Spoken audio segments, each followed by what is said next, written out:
Hi, ex-Jehovah's Witnesses. How you doing? Thanks very much for watching my channel. I appreciate it. Hope you're all doing well. It's the second video I've done today, and this is a totally different one. I was in Lisburn, my lovely hometown today, and I saw my old pioneer partner. Now we're gonna call him. I'll call him his name in case he sues me, Shay. So we'll call him Pilchard. Okay, it's very close to that as a name actually. So Pilchard was in town, and he was at his little watchtower stand. And time's not been good for him, but has it been good for any of us? And there he was with his watchtower stand and his magazines, talking away to some woman he was with, and he's looking tough. You're looking weathered, Pilchard, but I won't hold that against you. But then I thought to myself, he had been out of the witnesses nearly as long as me. We had no interactions when he was left the witnesses. I mean, I spoke to him I think twice in 20 years. Which is a shame because we were friendly at one point. Now he's obviously returned to Jehovah, as they say, and he's out there and he's a good one because they've given him the authority of the stand. You have to be special to get those apparently, and it made me think. It's kind of sad because do you remember when you were a witness and you talked to someone who had left the witnesses and then come back, and they would say that, "Oh, I've been outside. There's nothing out there for you." Nothing out there in the world. I thought this is what Pilchard will be doing. He'll be going around telling people, I've seen things, I've done things, man. There's nothing out there for you. But it's such bullshit. Okay, there's everything for you. And if anyone who knows Pilchard and sees this video, I can tell you that he lived a very poor life on the outside. Okay, there was a quick marriage, kids, nothing that fell through. Sort of stumbling around phase for a decade, and then he got into animation because he was a very good artist, and then that didn't seem to work out too well for him. But he is a person. He just didn't seem to have a lot going for him. Even when he was a witness, he always seemed quite chaotic and stumbling as a human being. And for him to be the poster child of people who have left the witnesses, it depresses me, to be quite honest. It makes us look very bad. It really does. But this is that, and he's going to be the Jehovah's Witness. He's going to be their exemplar. Oh, look what happens when you leave the witnesses. That he can tell you it was awful, but no, his life was going to be awful beforehand. He was, as I say, he was my pioneer partner, and I remember when because he's fought depression and stuff, as many of us have, since he was a kid. And one of the things he used to do was he used to wear all black, everything all black, beanie hat, jacket, shoes, nothing was white, and he would walk to my mum and dad's house down these little country lanes, and he told us one time the reason he did it is because he hoped that the car would hit him, and this is when he was a pioneer, because you can tell that makes you happy. But, and this is the thing, he's going to come out and now he's going to say, I'm so much happier back in the truth, because a few people are talking to him when no one talked to him when he wasn't, and that's quite sad. And then the other thing, I just think, if you're an ex-Jehovah's Witness and you have any ability, widdly there, let's see, if you're an ex-Jehovah's Witness and you have any ability to speak to current Jehovah's Witnesses, I think it behooves those of us, sometimes I'm doing shit, but it behooves those of us who are doing okay to say to people, hey, it's okay out here, you can have a nice life, I take my kids swimming sometimes 3 times a week. We have fun. We go out to meals. I'm taking my daughter on a father-daughter date. Have you ever done this? I've never done this before, but it's quite exciting. So she's going to get all dressed up, and I'm going to wear my suit. And we're going to go and have a wee meal together.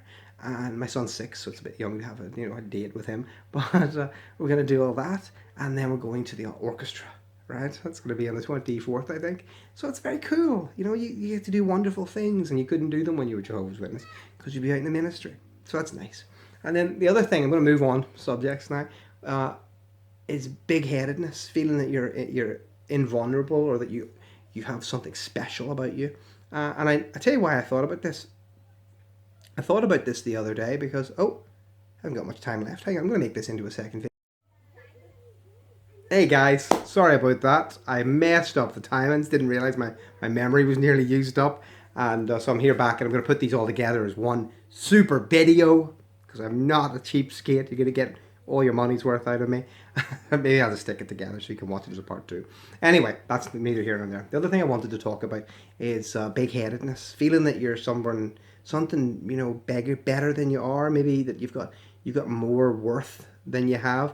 And I'll give you an example why this has come up to me. In my tiny capacity, I have nearly 2,700 people who watch my videos, which shocks the hell out of me continuously. But there it is. So I have followers, which is awesome. Thank you so much. And yummy. I've been addicted to Coke since I was a kid. When I was 16, 17, got a job working for Coca-Cola, and I had a fridge in my own office. It was just full of Diet Coke. Oh my god, I used to have competitions. I could see how far I could throw Diet Coke cans in the back of the field outside. But I digress. So anyway, I've got 2,700 odd people who follow me. You're all odd, that's right. And they sometimes I get lovely comments. So I go, oh, there's the phone. So sometimes I get the most lovely, friendly compliments. And sorry, my lovely wife is picking it up as we speak. And they say cool things, such lovely things. And even though, you know, it's in a very small scale, it's awesome. It's it's really wonderful and heartening, and you know, it really raises your morale. It makes you feel that you're doing something worthwhile. But not only that, it can sometimes make you feel a little bit big-headed, you know, because I'll post a comment on an XJW board. I posted one today, for instance, and it was a picture of me, some sort of selfieing while my old Pioneer partner was in the background, placing magazines.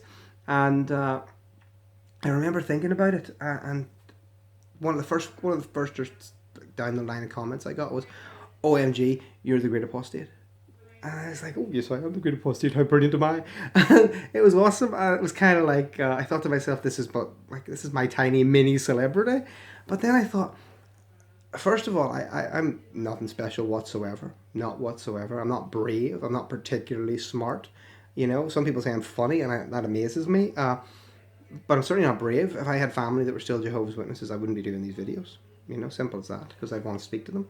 But then I see other people, and they do say these nice things about me, and it makes me I have to check myself before I wreck myself, because I could be silly and think, oh yes, I'm all that, but I'm not.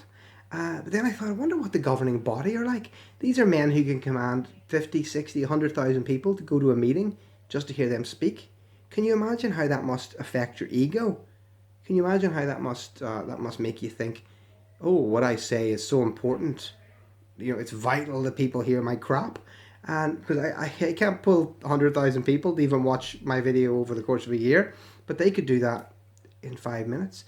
And I wonder, is that some of the cause of the Jehovah's Witnesses' problems? That the hero worship that they gave to their leaders is just so extreme, and that and then it's damaged their own sense of self-worth and self-importance. It's made them feel so important that everything they say is vital. So anything they say, it just comes off the cusp, it comes off the top of their heads, and then suddenly it's important. So that's why you've got Stephen back of the bus let, you know, talking about how there's more proof of God's kingdom than there is of gravity or the air. I'm serious, there's a video of him saying that, I swear to God. Oh, there's more proof of God's kingdom than there is of gravity. Or Tony Tight Pants Morris, you know, just off the top of his head, and he just says, oh, do you know what the problem is? Tight pants, they're making you all gay. Those homosexual fashion designers want to see your junk, kids. And he thinks this is, you know, reasonable. This is reasonable stuff. Sweet Lord in heaven. But anyway, that's what I'm beginning to think. I'm beginning to think it's their craziness. I was talking to an old friend of mine who left the Jehovah's Witnesses about the same time as me, and he was my presiding overseer. I was the one who passed Crisis of Conscience, the book, to him. And he tells me he has a tape, which I'm looking forward to getting, back when he took of the talk. He made the tape of, I think it was one of the governing body who came to London, and there was an issue apparently in his opinion that there was too many gay brothers there. And he just said that the reason there was so many gay brothers in London Bethel was because of, what was it, hot dogs and Coca-Cola. So when I get this tape, I'm going to make a copy for you so you can hear him. And I think it might be Jared or something like that. But anyway, not Jared, the guy from Subway, but the governing body.